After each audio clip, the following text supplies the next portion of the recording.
আসসালামু আলাইকুম। কেমন আছেন সবাই? আশা করি ভালো আছেন। আহ,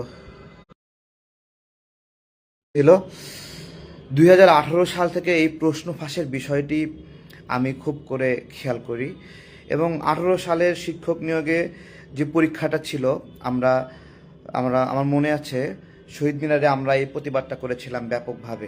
এর পরবর্তীতে যে পরীক্ষাটা হয়, সেই পরীক্ষাতেও আমরা খুব করে পাহারা বসিয়েছিলাম যে প্রশ্নটা যেন ফাঁস না হয়। কিন্তু দুঃখজনক, সেইবার প্রথম এবং দ্বিতীয় ধাপে ব্যাপক প্রশ্ন ফাঁস হয় এবং আমরা তখন একটা একটা সেল তৈরি করি যে প্রশ্ন ফাঁদ প্রতিরোধ, মানে প্রশ্ন ফাঁস প্রতিরোধ টিম, সেই সেল তৈরি করি এবং এই সেলটা ওই সময় গোয়েন্দা সংস্থার সাথে আমরা যোগ সাজস করে কাজ করছিলাম। আমরা সোশ্যাল মিডিয়া পুরোটা সার্ভেলেন্স করছিলাম, প্রায় 150 জন মানুষ। এবং সেই সার্ভেলেন্সে যখনই কেউ প্রশ্ন বিজ্ঞাপনের জন্য দিত যে প্রশ্ন লাগলে এরকম দেন ফেসবুকে, বেসিক্যালি এটা তো ফেসবুকে ওপেন ডিক্লারেশনের মাধ্যমেই ফাঁস হয়। তো তখন আমরা সঙ্গে সঙ্গে তাদেরকে সারা দেশে গোয়েন্দা সংস্থার সহযোগিতা নিয়ে ধরিয়েছিলাম। অর্থাৎ 18 সালের পরে যে আরেকটা পরীক্ষা হয়, সেই পরীক্ষায় প্রথম এবং দ্বিতীয় ধাপে প্রশ্ন ফাঁস হয় এবং তৃতীয় ও চতুর্থ ধাপে প্রশ্ন ফাঁস আমরা ঠেকাতে সক্ষম হই। তো সেই সময় তৃতীয় এবং চতুর্থ ধাপে যারা প্রশ্ন ফাঁস করে পাশ করতে চেয়েছিল, তারা আমাদেরকে প্রচুর গালিগালাজ করে যে এই তারেক্কার জন্য তাদের এই প্ল্যান মানে ভেস্তে গেল। এর পরবর্তীতে যে শিক্ষক নিয়োগ হয়, সেই শিক্ষক নিয়োগেও ব্যাপক প্রশ্ন ফাঁস হয় এবং আদালতে তার বিরুদ্ধে রিট করা হয় এবং সেই রিটে অনেকটা আটকে যায়, পরীক্ষা ফলাফল আটকে যায় এবং তারপরে যারা পরীক্ষা দিয়েছিল তারা কান্নাকাটি শুরু করে, আন্দোলন শুরু করে এবং সেই আন্দোলনের ফারে সেই ফাঁস হওয়া প্রশ্ন পরীক্ষা মানে বৈধ হয়ে যায়। এবং ডক্টর ইউনূস স্যারের সময়ে যে 2 টার্মে প্রাথমিক শিক্ষক নিয়োগের পরীক্ষা হলো, এই 2 টার্মেও ব্যাপকভাবে প্রশ্ন ফাঁস হয় এবং গতদিন যে প্রশ্ন ফাঁসটি হলো, এটি সকাল 9টার দিকে একটা মেইলের স্ক্রিনশট আমরা দেখেছি যে মেইলে চালাচালি হয়েছে প্রশ্নটা এবং সামাজিক যোগাযোগ মাধ্যমে তখনই স্প্রেড হয়েছে আর সারা দেশ জেনে গেছে যে প্রশ্ন ফাঁস হয়েছে। এবং যেই ফাঁস হওয়া প্রশ্ন আমরা সোশ্যাল মিডিয়ায় দেখলাম, সেই ফাঁস হওয়া প্রশ্ন দিয়েই পরীক্ষাটা হয়ে গেল। এই হলো শিক্ষক নিয়োগে আপনার হলো অবস্থা। এখন আমার কয়েকটা প্রশ্ন, এই প্রশ্নগুলো বললে অনেকে রাগ করবেন। আমাদের স্যাররা কয়েকদিন আগে বেতন বৃদ্ধির জন্য আন্দোলন করেছেন। আমি আসলে শিক্ষকদের জন্য যে বেতন দেওয়া হয়, সেই বেতনটা যথেষ্ট বলে আমি মনে করি না। আমি মনে করি তাদের বেতন বাড়ানো দরকার। কিন্তু আমার কয়েকটা দাবি আছে, যে দাবিগুলো হলো আপনারা বিবেচনা করবেন। যেই দাবিগুলোর মধ্যে 1 নম্বর দাবি হলো, আমাদের প্রাথমিক সহকারী শিক্ষক নিয়োগে 65% শিক্ষার্থী বাংলা রিডিং পড়তে পারে না। এইটা আপনার প্রাথমিকভাবে একটা তদন্ত হওয়ার পরে এই প্রতিবেদনটা বের হয়ে আসে এবং তখন এটা বিবিসিতে নিউজ হয়। তো বিবিসিতে নিউজ হওয়ার পরে এটা শিক্ষকরা চ্যালেঞ্জ করলো যে এরকম না। তখন ইউনিসেফ একটা নতুন করে অনুসন্ধান করলো, প্রতিবেদন করলো ইউনিসেফের পক্ষ থেকে শিশুদের জন্য, সুরক্ষার জন্য, যে আসলে এখানে শিক্ষার অবস্থা কি। তো সেখানেও প্রতিবেদন আসলো যে হ্যাঁ, এই 65% ±1 এরকম হয়। তো সেই পরিমাণ শিক্ষার্থীরা বাংলা রিডিং পড়তে পারে না। আমার প্রশ্ন হলো যে আমাদের স্যাররা আছেন, বেতন বৃদ্ধি করতে হবে, আমরা সমর্থন জানাই। এই অল্প বেতন দিয়ে চলে না, আসলেই চলে না। অল্প বেতন দিয়ে 20,000, 21,000, 22,000 টাকা দিয়ে এই সময়ে এসে বাসা ভাড়া দিবে না, খাবে না, সন্তানের চিকিৎসা করবে। এর মধ্যে বৃদ্ধ বাবা মা থাকলে তো অবস্থা আরও খারাপ, তাহলে তো জীবন পেরেশানি, এটাতে চলে না। কিন্তু আমার কথা হলো আমার স্যারদেরকে, আমাদের সন্তানরা 65% বাংলা রিডিং পড়ে না, এর দায় আপনাদেরকে কতটুকু নিতে হবে বলেন? এটা হলো একটা প্রশ্ন। দ্বিতীয় বিষয় হলো, আমাদের শিক্ষকরা যারা এখানে শিক্ষকতা করছেন প্রাথমিক সহকারী শিক্ষক হিসেবে, তারা গ্রেড উত্তীর্ণ চান, খুবই ভালো কথা। কিন্তু আমার যে দাবি, সে দাবিটা হলো আপনাদের কোনো সন্তানকে আপনারা আপনাদের স্কুল ছাড়া অন্য স্কুলে পড়াতে পারবেন না। অর্থাৎ আপনি যে স্কুলের শিক্ষক হিসেবে আছেন, আপনার স্কুলেই আপনার সন্তানকে সেখানে পড়াতে হবে। এরকমটা হবে না যে আপনার সন্তানকে পড়াবেন কিন্ডারগার্টেনে অথবা ভালো একটা আপনার শহরের স্কুলে আর আপনি পড়াবেন গ্রামের একটা স্কুলে। এটা হতে পারে না। দেখুন, আমি বারবার বলতেছি বেতনের পরিমাণ খুবই কম। গ্রেডে বাড়াবেন, সেটাও বাড়ান, আমার কোনো সমস্যা নাই। কিন্তু আমি ধরেন আমাদের ভ্যাট ট্যাক্সের টাকা দিয়ে আপনাদের বেতন হয়, শুধু আপনাদের বেতন না, বাংলাদেশের সকল কর্মকর্তা কর্মচারী তাদের সবার বেতনই জনগণের ভ্যাট ট্যাক্সের টাকা হয়। যেই জনগণ আপনাকে পে করতেছে তার কষ্টের পয়সা দেখেন, 100 টাকা মোবাইলে উঠাইলে সঙ্গে সঙ্গে 63 টাকা সরকার কেটে নেয়। এই টাকাটাই তো বেতন হিসেবে আপনাদের কাছে আলটিমেটলি যায়। একটা বিস্কিট কিনলে বিস্কিটের দাম 100 টাকা হলে 15 টাকা কেটে নেয়। একটা গাড়ি যদি কেউ কেনে 200% ট্যাক্স 150% ট্যাক্স দিয়ে সেই টাকাটা তো আপনাদের কাছে যায়। একটা মোবাইল ফোন কিনলে আগে ওই 60% না কত পার্সেন্ট ভ্যাট দেওয়া লাগতো, এখন 40% দেওয়া লাগে, এটাও তো আপনাদের কাছে যায়। অর্থাৎ আমরা পুরো সোসাইটিটা সার্ভ করতেছি আপনাদেরকে, যারা সরকারি চাকরি করছেন আমাদেরকে সেবা দেওয়ার জন্য। আমাদের প্রশ্ন হলো যে এই যে আমাদের কাছ থেকে যে বেতনটা নিচ্ছেন, এই বেতনটা আমাদের তো একটা অধিকার আছে যে আমার সন্তানরা ভালো করে বাংলা রিডিং পড়তে পারবে, ভালো করে পড়বে, সে বেড়ে উঠবে, তার নিরাপত্তা, তার জ্ঞানের নিরাপত্তা, তার দক্ষতার নিরাপত্তা, এই বিষয়গুলো আমাদেরকে কে নিশ্চিত করবে? আজকে দেখেন এই যে মানে যদি স্রেফভাবে ভালো ভালো মানুষগুলো শিক্ষক হতো, প্রশ্ন ফাঁস না হতো, একবারে অথেন্টিক শিক্ষক যারা শিক্ষক, মানে দেখেন আপনি এরকম যদি হয় যে আপনি একটা কম্পিউটার শিক্ষক হিসেবে নিয়োগ পেয়েছেন কিন্তু আপনি কম্পিউটার পারেন না, পরে এলাকার কম্পিউটারের দোকানদারকে নিয়ে এসে কম্পিউটারের ক্লাস করাচ্ছেন, বিষয়টা কেমন হবে? এই বিষয়ে একটা প্রতিবেদন কিন্তু হয়েছে। এই বিষয়টা আমরা কিভাবে সহ্য করব যে আপনি কম্পিউটার শিক্ষক হিসেবে নিয়োগ পাবেন কিন্তু আপনি কম্পিউটার জানবেন না, আর এটা শিখাবে গ্রামের একটা কম্পিউটারের দোকানদার, এইটাকে কিভাবে? আমি আরেকটা উদাহরণ বলতেছি। আমি তখন কুমিল্লাতে ছিলাম, কুমিল্লা টিচার্স ট্রেনিং কলেজে, ওখানে কম্পিউটারে যারা প্রশিক্ষণ দিচ্ছিল, তো আমি একজন আপনার হলো আইটি ব্যবসায়ী হিসেবে ছিলাম। আমি সার্ভার মেনটেনেন্স, সিকিউরিটি সার্ভিলেন্স, তারপরে ডাটাবেস, এসপিএসএস অ্যানালাইসিস, তারপরে আমাদের নর্মাল যে অফিস ইকুইপমেন্ট যেগুলো আছে, অফিস ফাংশন যেগুলো আছে, MS Word, MS PowerPoint, MS Access, যা যা আছে ডাটাবেস, আমি সবগুলো কাজ অত্যন্ত সুচারুভাবে পারি। আমার খুব খারাপ লাগতো আমাকে ভাড়া করে নিয়ে যেতে কুমিল্লা টিচার্স ট্রেনিং কলেজে, সেখানে আমাকে দিয়ে এই সেশনগুলো করানো হতো।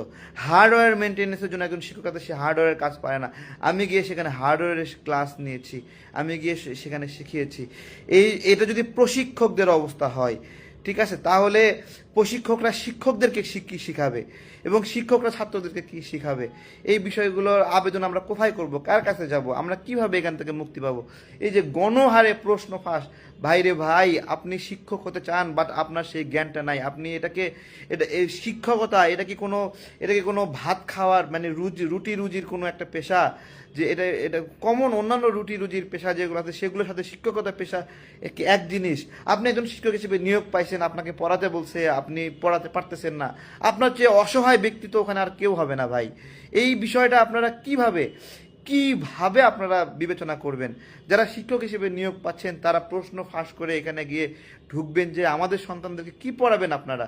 ভাই, আপনারা চাকরি প্রয়োজন, আপনার একটা জীবিকা প্রয়োজন, আমরা বুঝতেছি, এই অনুভূতি আমাদের আছে যে আমাদের সবারই একটা করে কর্মসংস্থান প্রয়োজন।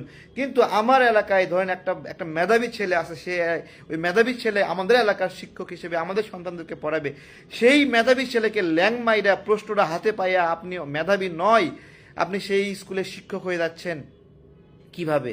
ভাই, মেধা দিয়ে প্রতিযোগিতা করা সম্ভব? এখানে একজন প্রশ্ন পেয়ে 50-এ 50 তুলতেছে, 90-এ 90 তুলতেছে, 100-তে 100 তুলতেছে, আর একটা ছেলে লেখাপড়া করে সততার সাথে পড়াশোনা করে সে তার জায়গা থেকে একটা পরীক্ষা দিচ্ছে।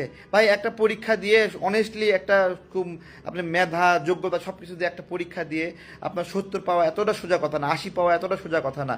তাহলে যে ব্যক্তিটা 70 পাচ্ছে অনেক কষ্ট করে, অনেক সাধনা করে, সেই ব্যক্তির সঙ্গে প্রশ্ন পেয়ে 100-র মধ্যে 95 পেয়ে একজন মানুষের সাথে কিভাবে কম্পিট করবে? আমাদের রাষ্ট্র, আমাদের সমাজ কতটুকু নৈতিকভাবে নিচু হয়ে গেছে যে আমাদের শিক্ষক জায়গা যা পুরো জাতিকে গঠন করবে সেই জায়গাটাতে আমরা পাচ্ছি না। বেতন ভাই নিয়ে আমাদের কোনো কান্নাকাটি নাই। বেতন ভাই অনেক জায়গায় অনেক টাকা আমাদের চলে যায়, যার নামে চলে যাচ্ছে। পকেট থেকে বেরোলে নিচে গেলে দিনে 200-300 টাকা 2-4 জন মিলে নাস্তা খালে, চা খাইলে শেষ হয়ে যায় ভাই। এটা কোনো সমস্যা না আমাদের।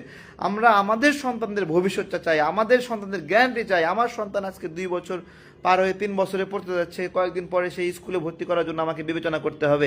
আমি তো প্রাইভেট কোনো জায়গায় পড়াতে চাই না। আমি চাই আমার সন্তান একটা সরকারি স্কুলে পড়বে, আর সব সন্তানের সঙ্গে সে বেড়ে উঠবে, সে স্পেশাল কোনো কেয়ারিং পাবে না, সে প্রাকৃতিকভাবে বেড়ে উঠবে। আমার সন্তান প্রাকৃতিকভাবে বেড়ে উঠবে। আমি আমার সন্তানের গ্যারান্টিটা আমাকে কে দেবে? আপনারা বেতন নেন, যা নেন, কোনো জায়গায় আমাদের আপত্তি নাই, আমাদেরকে একটু গ্যারান্টি দেন।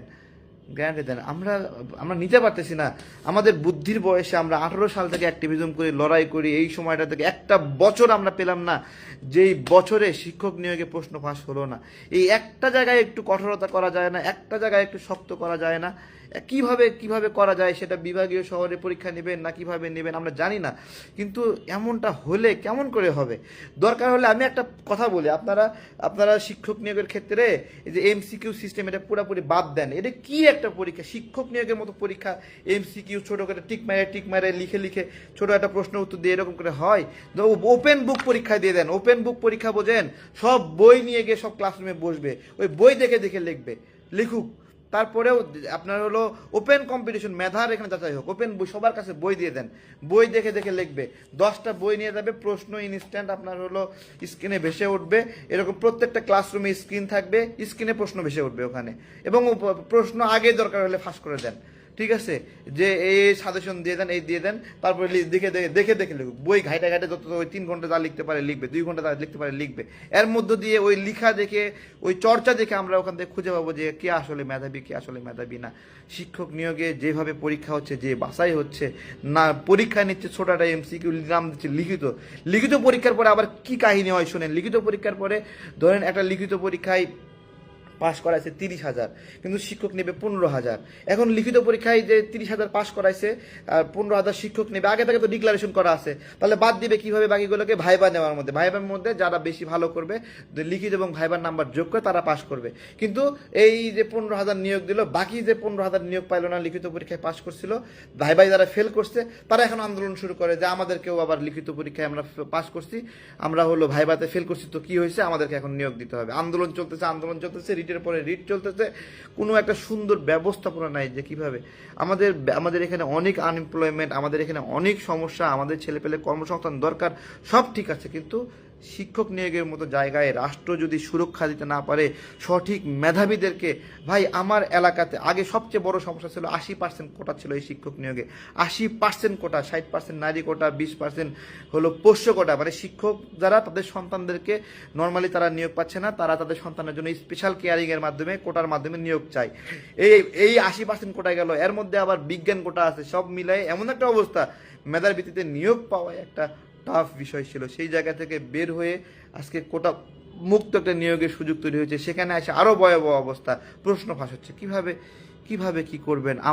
আমাদের সন্তানরা বাঁচবে না, আমাদের মেধাবীরা বাঁচবে না, আমাদের বেকাররা বাঁচবে না, যারা একটু মায়া করে ধ্যান খেয়াল ঠিক রেখে লেখাপড়া করতেছে তারা নিয়োগ পাবে না। টাকা আছে 10 লাখ 5 লাখ 20 লাখ কন্ট্যাক্ট করতেছে, সে আসে পারবে। কি একটা অবস্থা, কানের মধ্যে ছোট্ট একটা ডিভাইস লাগাই দিয়ে সে পরীক্ষার হলে বসে গেছে, কোনো তদারকি নাই। ধরছেন আপনি 50 জন, খুব ভালো কথা, 50 জনকে ধরছেন। আরে ভাই, যেগুলো ধরতে পারেনি সেগুলো তো শিক্ষক হয়ে যাবে। তো সেই শিক্ষক দিয়ে আমি কি করব? সেই শিক্ষক দিয়ে আমার কি করব? একটা প্রশ্ন পাস ডিক্লারেশন হচ্ছে 9টার দিকে, 3টার দিকে পরীক্ষা, সেই পরীক্ষা প্রশ্ন পাস হওয়ার পরেও সেই পরীক্ষা বাতিল হয় না, সেই পরীক্ষা বৈধভাবে চালায় নিচ্ছে। কি অবস্থা আমার কথা, প্রশ্ন ফাঁসের সঙ্গে যেই ছাত্ররা এখানে পরীক্ষা দিচ্ছে প্রশ্ন ফাঁস করে, তাদেরকে আপনি জরিমানা করতেছেন, জেল দিচ্ছেন, খুব ভালো কথা। আরে ভাই, এটা তো কেউ না কেউ একটা ফাঁস করছে উপর জায়গা থেকে। কোনোদিন দেখলাম না তো কোনো অফিসারকে ঝুলাইতে দেখলাম না তো, কাউকে চাকরি থেকে বাদ দিতে দেখলাম না তো, তাকে তো জেলে দিতে দেখলাম না কোনো অফিসারকে। দেন না কেন? হয়েছে কোনো দিন? পিএসসির জন্য আবেদ আলীকে ধরছে, আবেদ আলীকে পিএসসির জন্য ধরছে। আরে ভাই, আবেদ আলী তো একটা শূন্যপুটি, আবেদ আলীর বাপ আছে না? সব বাপেরই একটা করে বাপ আছে না? বাপ আছে না সব বাপের? কি সব বাপেরই বাপ আছে নাকি সব বাপই একসময় শিশু ছিল, শিশুর কোনো বাপ লাগে না, এমনি এমনি হয়ে গেছে সে? তো এই পিএসসির আবেদ আলী, তার বাপ আছে না? সেই বাপ রেখে ধরবে? সেই বাপরে কোনো প্রশ্ন করা হয়েছে? পিএসসির অফিসারদেরকে সাংবাদিকরা প্রশ্ন করতে গেলে সেখানে ঢুকতে দেয় না, সেখানে আটকায় দেয়, সেখানে কোনো জবাব দিতে নাই। সব মানে পিএসসিরা হয়ে গেছে হলো দেবতার একটা মসনদ, দেবতার মসনদ। এটাকে জিজ্ঞাসা করা যায় না, এটাকে প্রশ্ন করা যায় না, এবং প্রিলিমিনারি নাম্বার প্রকাশ করে না। প্রিলিমিনারি নাম্বার কেন প্রকাশ করে না? বলে তাদের নীতি বহির্ভূত। আরে ভাই, চরম এক নীতি নিয়েছো তোমরা। যে প্রিলিমিনারি প্রশ্ন, লিখিত পরীক্ষার নাম্বারপত্র প্রশ্ন করবে না কেন? এটা নীতি বহির্ভূত। কিসের নীতি? চুরির নীতি ধরা খাবে, সেই জন্য প্রিলি নাম্বার প্রকাশ করা হয় না। প্রিলি নাম্বার প্রকাশ করো না কেন? প্রিলি নাম্বার প্রকাশ করলে ছাত্ররা চ্যালেঞ্জ করবে যে সে বেশি পাইছে, সেই জন্য ধরে সিস্টেম একটা বানায় ফেলছে, চুরির সিস্টেম। বাদ দেওয়ার কোনো উপায় নাই, কোনো জায়গায় বলে কোনো কাজ হচ্ছে না, আন্দোলন করে কাজ হচ্ছে না, সংগ্রাম করে কাজ হচ্ছে না, চলতেছে এরকম ভাবে। আমাদের ভাইয়েরা কষ্ট পাচ্ছে, বেকাররা কষ্ট পাচ্ছে, কোনো সুরাহা নাই।